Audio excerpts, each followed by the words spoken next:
नमस्कार दोस्तों, मेरा नाम है मनीष कुमार सिंह और स्वागत है आपका फिर से 4 पीएम महाराष्ट्र पे। दोस्तों, एक बहुत बड़ी खबर आ रही है। नागपुर में आरएसएस चीफ मोहन भागवत से डिप्टी सीएम देवेंद्र फडणवीस की मुलाकात हुई है और इससे राजनीतिक जो चर्चाएं हैं उन्होंने जोर पकड़ लिया है इस मीटिंग के बाद। आपको बता दें कि महाराष्ट्र के डिप्टी सीएम देवेंद्र फडणवीस ने आरएसएस प्रमुख मोहन भागवत से करीब 30 मिनट तक बातचीत की। इस मुलाकात से पहले फडणवीस टीम इंडिया के सम्मान समारोह में भी शामिल हुए थे। तो आपको बता देते हैं कि ये अहम इसलिए माना जा रहा है क्योंकि लगातार जो है वो बीजेपी के प्रमुख बड़े नेताओं की मीटिंग चल रही है और साथ ही साथ जो चुनाव लोकसभा हुए और जो विधानसभा चुनाव होने वाले हैं, इन दोनों ही चुनावों के बीच में जो 3.5-4 महीने का वक्त बचा है, इसमें बीजेपी को बहुत कुछ करना है क्योंकि लोकसभा चुनाव में बीजेपी को यह अंदाजा लग गया है कि महाराष्ट्र में जो नाव है वो इस पार से उस पार आसानी से नहीं जाने वाली, बल्कि इस पार से उस पार जाने में बीच में बहुत सारे हिचकोले हैं जो उन्हें हिचकोलों को खाना पड़ेगा और साथ ही साथ एनडीए गठबंधन इन हिचकोलों के इन वेव्स को और ज्यादा बढ़ाने का काम कर रहे हैं। और महाराष्ट्र के उप मुख्यमंत्री देवेंद्र फडणवीस ने इसी सिलसिले में नागपुर में आरएसएस के जो प्रमुख हैं मोहन भागवत से मुलाकात की और सूत्रों ने बताया कि फडणवीस शाम को मुंबई से यहाँ पहुंचे और राष्ट्रीय स्वयं सेवक संघ मुख्यालय गए, जहां उन्होंने मोहन भागवत से मुलाकात की। हालांकि देवेंद्र फडणवीस और मोहन भागवत के बीच बैठक में क्या बातचीत हुई है, इसका अभी तक पता नहीं चल सका है।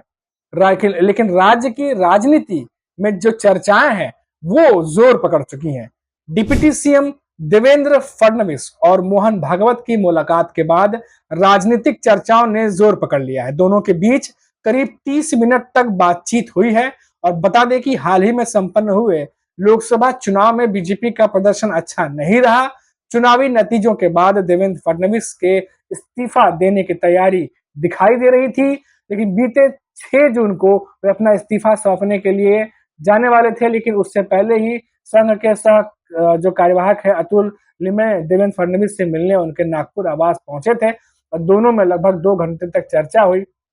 जिसके बाद देवेंद्र फडणवीस ने अपना इस्तीफा देने का फैसला वापस ले लिया था। इसके बाद जून महीने में आखिरी सप्ताह में लोकसभा चुनाव के नतीजों को लेकर बीजेपी में गहन मंथन हुआ, जिसके बाद बीजेपी ने विधानसभा चुनाव की तैयारी शुरू कर दी। आपको आप बता दें कि बीजेपी ने राज्य के प्रभारी और सह प्रभारियों की सूची भी जारी की है और इस माह के 12 से 14 जुलाई के बीच झारखंड की राजधानी रांची में संघ प्रचारकों की बैठक भी होनी है और बैठक से ठीक पहले देवेंद्र फडणवीस ने मोहन भागवत से मुलाकात की है।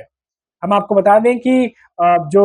मोहन भागवत से मुलाकात से पहले डिप्टी सीएम भी जो देवेंद्र फडणवीस है वो भी T20 वर्ल्ड कप विजेता खिलाड़ियों के सम्मान समारोह में भी शामिल हुए थे और उसके बाद ये पहुंचे हैं नागपुर, जहां इनकी मुलाकात हुई है। और इस मुलाकात में काफी कोशिशों के बाद भी पता नहीं चल पाया है हालांकि कि दोनों के बीच किस बात को लेकर के जो है चर्चा हुई आधे घंटे तक, लेकिन इतना जरूर एक अंदाजा लगाया जा सकता है कि अभी भी लोकसभा चुनाव खत्म हुए हैं और विधानसभा चुनाव सर पर है। ऐसे में चुनावों को लेकर के भी चर्चा हुई होगी क्योंकि हमने देखा कि बीच में कुछ आरएसएस के लोग नाराज भी चल रहे थे और बीजेपी के खिलाफ भी कई बार जो ऑर्गेनाइजर उसमें लिखा गया। तो क्या महाराष्ट्र में जो गठबंधन बने हुए हैं महायुति के, क्या उसको लेकर के भी चर्चा हुई होगी, सबसे बड़ा सवाल है। हमने देखा कि अजीत पवार को लेकर किस तरीके से ऑर्गेनाइजर में लिखा गया था, तो क्या इस पहलू पर भी चर्चा हुई होगी, ये भी एक सवाल है। और साथ ही साथ जो कमियां रह गई लोकसभा चुनाव में जिसे बीजेपी अच्छी तरह समझ रही है, क्या उन पर काम करने को लेकर के और विधानसभा चुनाव में परफॉर्मेंस कैसे सुधारा जाए, क्या इस बारे में भी चर्चा हुई होगी। कई सारी ऐसी बातें हैं जो चर्चा का विषय बन सकती हैं। हालांकि अभी तक फिलहाल सामने नहीं आया है कि दोनों के बीच में आखिर चर्चा हुई क्या है। लेकिन अगर हम बात करें महायुति सरकार की, चाहे वो एकनाथ शिंदे की शिवसेना हो, अजीत पवार की एनसीपी हो या फिर देवेंद्र फडणवीस खुद बीजेपी के क्यों ना हो, तीनों की तरफ से जो महायुति की गठबंधन सरकार चल रही है, उनकी कोशिश ये है कि ज्यादा से ज्यादा लोगों तक, किसानों तक, अब चाहे टीम इंडिया को ही लेकर बात कर लीजिए, उनको भी इनाम का अनाउंसमेंट तक, हर एक तरह से कोशिश की जा रही है कि जनता का दिल जो है वो जीता जाए। और इसी कड़ी को आगे बढ़ाते हुए डिप्टी सीएम फडणवीस ने एक और जो है वो बात सामने आई है कि महाराष्ट्र में जो बेसहारा अनाथ बच्चे हैं उनको मुफ्त शिक्षा प्रदान करेगी सरकार। महाराष्ट्र सरकार ने जो अनाथ और बेसहारा बच्चों के भविष्य के लेकर बड़ा निर्णय लिया है। बेघर और अनाथालयों में पले हुए बच्चों को मुफ्त शिक्षा उपलब्ध करवाने का निर्णय शिंदे सरकार के कैबिनेट ने लिया। ये भी एक बड़ी बड़ी जानकारी निकलकर सामने आ रही है और ये जानकारी महाराष्ट्र के उप मुख्यमंत्री देवेंद्र फडणवीस ने सोशल मीडिया प्लेटफॉर्म पर भी शेयर किया है और उन्होंने बताया है कि आज मुख्यमंत्री एकनाथ शिंदे की अध्यक्षता में कैबिनेट बैठक जो हुई है, उनके घर से निकलने उनके बैठक में जो बेसहारा अनाथ बच्चे हैं उनको मुफ्त शिक्षा प्रदान करने का निर्णय जो है वो लिया गया है। डिप्टी सीएम ने बताया कि बेसहारा और जो अनाथालयों में शिक्षा प्राप्त कर चुके बच्चों को मुफ्त शिक्षा देने का निर्णय आज मुख्यमंत्री एकनाथ शिंदे की अध्यक्षता में कैबिनेट में लिया गया है। फडणवीस ने कहा कि समाज के हर वर्ग के बारे में सोचना ही हमारा संकल्प है, हम उसी की ओर कदम बढ़ा रहे हैं। इसके साथ ही उन्होंने कहा कि मैं मुख्यमंत्री एकनाथ शिंदे, उप मुख्यमंत्री अजित पवार और मंत्रिमंडल के सभी सदस्यों का हृदय से आभारी हूँ। तो ये तमाम बातें जो है वो महायुति सरकार की तरफ से की जा रही हैं कि कैसे भी करके जनता के बीच में जो एक तरीके से नैरेटिव सेट कर दिया है अपोजिशन ने कि महाराष्ट्र सरकार ने कुछ नहीं किया और इस तरीके से जनता ने भी देखा कि काफी कुछ चीजें 2022 के बाद हुई हैं। 2024 में उसका एक रिजल्ट जो है लोकसभा चुनाव में देखने को मिला। हर पहलू को जो है समझा एनडीए गठबंधन ने, वही एनडीए गठबंधन ने, दोनों ही गठबंधन जो है फूक फूक कर भाप भाप कर कदम उठा रही हैं क्योंकि उन्हें पता है कि महाराष्ट्र की जनता अगर उन्हें थोड़ा भी ये बात पसंद नहीं आई कि सरकार काम नहीं कर रही है, वो तुरंत सरकार बदल सकती है। और लोकसभा चुनाव में जिस तरीके से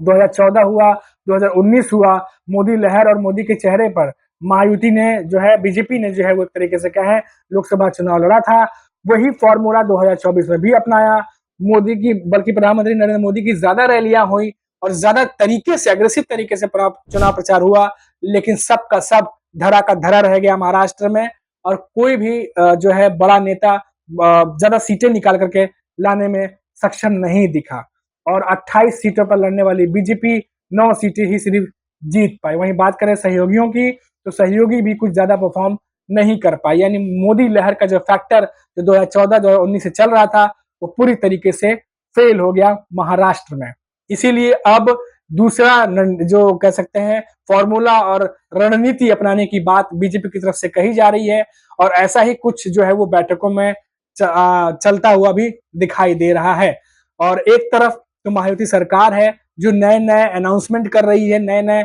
स्कीम ला रही है, किसानों से संबंधित, महिलाओं से संबंधित और अब जो बच्चे हैं उनसे संबंधित, एजुकेशन से संबंधित। कोशिश यही है कि ज्यादा से ज्यादा चीजों को जनता तक पहुंचा करके उन्हें ये बताया जाए, ये जताया जाए कि महायुति सरकार, महाराष्ट्र की सरकार काफी कुछ कर रही है। लेकिन एनडीए गठबंधन भी कमर कस के बैठा है और वो जान रहा है कि चुनाव से ठीक पहले, विधानसभा चुनाव से ठीक पहले ये फैक्टर्स काम कर सकते हैं, इसीलिए वो हर जो जोड़ है उसका तोड़ निकालने में एनडीए गठबंधन भी लगा हुआ है। कुल मिलाकर यही कह सकते हैं कि द्वंद्व युद्ध राजनीति की दोनों तरफ से चल रही है और जैसे ही फिर से कोई बड़ी खबर निकल के सामने आती है हम आप तक लेकर के आएंगे। तब तक आप देखते रहिए 4 PM महाराष्ट्र और मुझे दीजिए इजाजत। नमस्कार।